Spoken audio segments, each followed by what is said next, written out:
When someone disappears, it's never the silence that's hardest.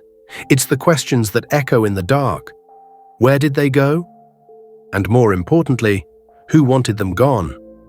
This story isn't about a stranger vanishing into the night. It's about love gone wrong, secrets buried under the weight of guilt, and a chilling discovery that would leave an entire town questioning what true devotion really means. This is the story of Martin O'Connor and the couple who kept his death a secret for nearly 18 months. The story begins in a quiet coastal town, Ravenhill, a place known for its grey skies, fishing docks, and the kind of secrets that whisper behind closed doors. Martin O'Connor was 54, a quiet, thoughtful man, the kind of neighbour who always offered to help fix a fence or carry groceries, but rarely talked about his own life. For years, Martin had been in a complicated relationship with Daniel and Claire Reeves, a couple in their early 40s. Daniel was charming but unpredictable, a handyman who drifted from job to job. Claire was quieter, a woman whose eyes always seemed to hold something back. Together, they lived in a modest house on the edge of town, near a patch of woods that stretched for miles.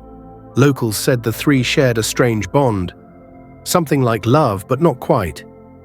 It wasn't a secret that they were close, too close, some might say. A few neighbors whispered about seeing Martin's car parked outside the Reeves house overnight. Others said they saw the trio shopping together, holding hands, laughing like teenagers. But behind closed doors, something darker was unfolding, an emotional tug-of-war. A strange codependence that was starting to fray at the edges. It was the winter of 2023 when Martin stopped showing up. He didn't answer calls, didn't show up at his local pub, didn't visit his sister, something he'd never skipped for more than a week. But Daniel and Claire? They didn't say a word. To the world, it looked as though Martin had simply drifted away. Maybe he'd gone on holiday, maybe he needed a break. That's what the Reeves told anyone who asked. But inside their small, damp house on the outskirts of Ravenhill, the truth was far more disturbing. Martin wasn't missing. He was there in that house, and he was dead. Police would later discover that Martin had passed away quietly one evening, the exact cause uncertain, but likely natural. What happened next defied understanding. Instead of calling the authorities, Daniel and Claire decided to hide his body. Maybe it was panic, maybe it was guilt, or maybe, as prosecutors would later suggest, it was opportunity. You see, Martin's bank account held over $17,000. Money that Daniel and Claire quickly began to spend: rent, bills, food, and a few luxuries they'd never afforded before. The couple convinced themselves they could manage it, that no one would come looking too soon, that his death, their secret, would stay buried along with him. But how do you live in a house with a body hidden inside? Neighbors noticed the windows were always closed, even in summer. A strange smell sometimes drifted from the property, masked by incense and cleaning products. Claire stopped answering the door. Daniel grew paranoid, covering vents, checking shadows, jumping at every unexpected knock. At night, they said, he would wake in a cold sweat, claiming he heard footsteps in the hallway. And sometimes, when the house grew too quiet, Claire swore she could hear Martin's voice whispering her name. For 18 long months, Martin's family searched. His sister, Margaret O'Connor, filed missing person reports, called hospitals, even hired a private investigator. Each time, she got the same answer: no trace. Then, in the summer of 2024, the case took a turn. A financial officer noticed unusual withdrawals from Martin's account, regular payments to the Reeves household. When confronted, the couple claimed Martin had given them permission, that he was traveling abroad and asked them to handle things while he was away. But something didn't add up. The handwriting on a recent bank document didn't match Martin's. And one of the withdrawal slips was dated months after he was last seen alive. It was enough for police to reopen the missing persons case, this time as a potential fraud and suspicious death.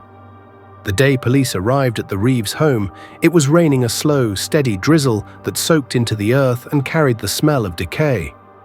Officers expected resistance. Instead, Daniel opened the door calmly, almost like he'd been waiting for them. When they asked about Martin, his face went blank. Claire stood behind him, trembling, her hands twisting a dish rag over and over. Within an hour, the search warrant was signed. Cadaver dogs led detectives to the back of the property, a narrow crawl space under the floorboards, sealed with makeshift plywood and heavy plastic. And there, after 18 months, they found what was left of Martin O'Connor, wrapped in layers of cloth and covered with lime. The room fell silent as the reality set in. Not just the horror of a hidden corpse, but the quiet, methodical life the couple had carried on as if nothing had happened. Daniel and Claire were arrested that same day. At first, they denied everything, claiming Martin had passed peacefully and that they were too scared to report it. But evidence told a different story. Bank statements showed they'd used his money for more than a year, paying for streaming subscriptions, online shopping, even a short vacation. In the police interview, Claire broke first. Through tears, she said, "We didn't mean to hurt him. He was part of us. We just didn't know what to do." Daniel, however, was less remorseful. He told detectives he was gone. "We didn't kill him. We just kept things going." But in the eyes of the law, their silence was a crime and their actions after, even worse. The trial of Daniel and Claire Reeves gripped the nation. Prosecutors painted a picture of manipulation, a couple who used Martin for his money, control, and emotional dependence. They described a toxic triangle of love and jealousy, fueled by insecurity and greed.